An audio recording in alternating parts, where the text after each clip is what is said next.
মুসলমান হয়েও এই ধরনের দৃশ্য কখনো দেখতে হবে, মানে কখনো কল্পনা করি বা এটা নিজের চোখে দেখবো বা এই ধরনের কিছু কখনো আসবে সামনে, এটা আসলেই আমি কল্পনা করিনি। তো আপনারা সবাই হয়তো সম্প্রতি একটা ঘটনা দেখছেন, নর্থ সাউথ ইউনিভার্সিটির একটা স্টুডেন্ট, ও হচ্ছে আমাদের পবিত্র কোরআন শরীফকে অপমান করছে পা দিয়ে। আমার আসলে এই কথাটা বলতে আমার কাছে মনে হচ্ছে এটা একটা অসম্মান। পা দিয়ে লাথি দিচ্ছে, ইভেন হচ্ছে ও মুখে শীষ বাজাচ্ছিল, তারপর আবার ফোন দিয়ে ভিডিও করতেছে। মানে কোন পৃথিবীতে আসলে আমরা আছি? এইরকম একটা মানে জিনিস চোখের সামনে দেখতে হবে, এটাই তো কখনো ভাবিনি, ভাবছিলাম আমরা কখনো ভাবিনি। আপনারা আসলে, আমি জানি না আপনারা আসলে কোন দেশে আছেন বা আপনারা আসলে কোন ধরনের বিচারক, যেখানে আপনারা বিনা কারণে যে কোনো অপরাধ করে নাই তারে পর্যন্ত রাস্তায় ছাড় দেন না, ইভেন বিনা কারণে রাস্তাঘাটে এক একজনকে মেরে ফেলেন, কুপিয়ে হত্যা করেন, গলা জবাই করে ফেলেন, ইভেন হচ্ছে একটা মেয়েকে খালি বাসের মধ্যে পর্যন্ত আপনারা ছাড় দেন না, গণধর্ষণ করেন বিনা কারণে। সেই জায়গায় একটা ছেলে, একটা ছেলে, একটা কুলাঙ্গার সন্তান, ইভেন হচ্ছে একটা মানুষ হিসেবে বিকৃতি মানুষ, সে কিনা আমাদের পবিত্র কোরআন শরীফকে এত বড় অপমান করার পরও আপনারা কি করলেন? জাস্ট হাত দিয়ে কোনো রকম একটু মারলেন, মারার পরে এটা হচ্ছে আইনের আওতায় তুলে দিলেন। কেন?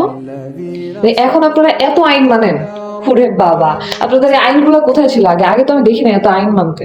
দেশে এত এত কিছু হলো, তখন তো আপনারা আইন মানেন নাই, যেখানে সেখানে মানুষকে মারধর করছেন, তখন আপনাদের আইন কোথায় ছিল? আমি বুঝলাম না যে এ হচ্ছে জেল পর্যন্ত কিভাবে গেল। আর আবার এর হয়ে যারা কথা বলতেছে, এই এর নাম যেন কি, আই মিন ছেঁড়া পাল না বালের পাল, যাই হোক, এরা আমি আসলে কি বলে আখ্যায়িত করবো, আমার মুখে ভাষা আসতেছে না। আমার মুখে ভাষা আসতেছে না। জাস্ট এইরকম ভিডিও দেখার পরে আমি জাস্ট শকড। ইভেন আমার মতো হয়তো যারা মুসলিম আসো তারা সবাই এটা দেখে শকড। না হওয়ার কথা না তো, তাই না? এরকম ভিডিও কখন আমরা দেখবো, কখন আশা করছি? যে কোরআন শরীফ কখনো মানে ছোটবেলা থেকে কোরআন শরীফটাকে হচ্ছে ঘরের সমস্ত জিনিস নিচে পড়ে থাকলেও কোরআন শরীফটাকে সবসময় সবার উপরে রাখতাম। এখনো আমার রুমের মধ্যে কোরআন শরীফটা সবকিছুর উপরে রাখা হয়। আমি প্রতি সপ্তাহে গেলে কোরআন শরীফটাকে একটু ক্লিন করি, উপরে ময়লা ঠালা পড়লে ওইটাকে পরিষ্কার করে দিই। হয়তো ওরকম আগের মতো পড়া হয় না, বাট এটাকে সর্বোচ্চ জায়গায় আমাদেরকে আল্লাহ তাআলা দিয়ে দুনিয়াতে পাঠিয়েছেন, আর আমরা এটা কি করলাম? আমরা এই কোরআন শরীফটাকেও ছাড় দিলাম না।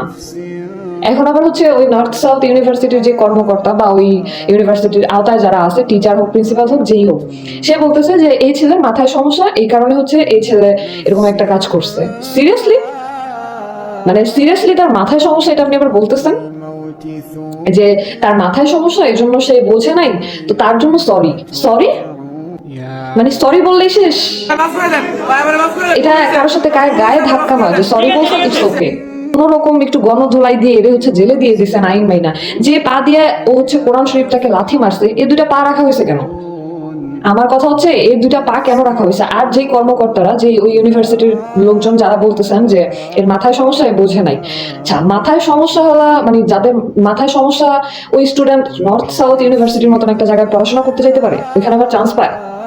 মানে এই ছেলের মাথায় সমস্যা হওয়ার পরে নর্থ সাউথ ইউনিভার্সিটিতে কিভাবে পড়াশোনা করে, যদি তার মাথায় সমস্যা হয়ে থাকে? নাকি আপনারা আপনাদের ইউনিভার্সিটি চিন্তা করে কোরআন শরীফটাকে অপমান করার সত্ত্বেও আপনারা কোনো কথা বলতেছেন না? সরি? এখানে সরি মানে আমি সরি নিচ্ছে কেন মানুষ ভাই? আমাদের এই দেশে আমি যতটুকু জানি সামান্য কোনো কিছুকে তারা ছাড় দেয় না, ভালো কোনো জিনিস দেখলে সেটাকেও তারা ছাড় দেয় না। এখানে অন্যায় হয়েছে, এদের কেন জেল পর্যন্ত দেওয়া হলো? দুদিন পরে ভাই এর বাপের টাকা ছাড়া কি নর্থ সাউথ ইউনিভার্সিটিতে পড়াশোনা করতে পারে?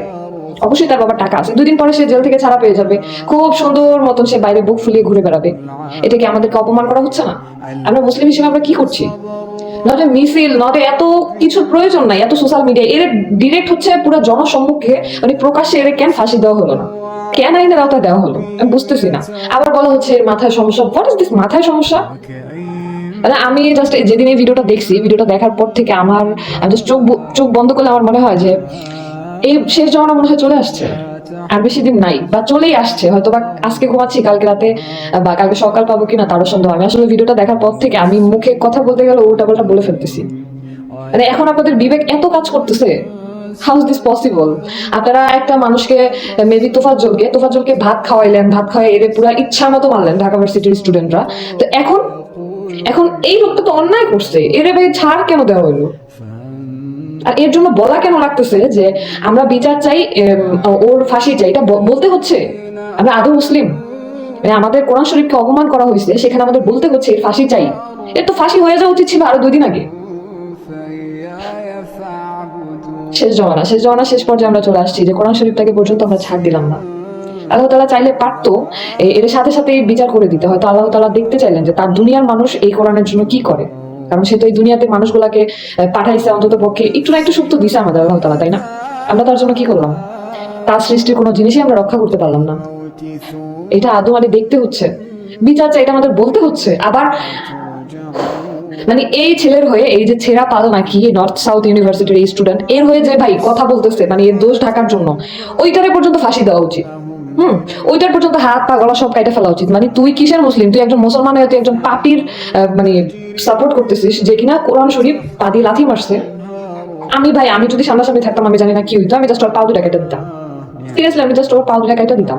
মানে এই পা দিয়ে তো অ্যাটলিস্ট লাথি দিছোস, পাও কাইটা দিতাম, তারপরে হচ্ছে যা হওয়ার হইতো। বাঁচাই রাখছে, এর কোনো রকম মারছে কেমনে?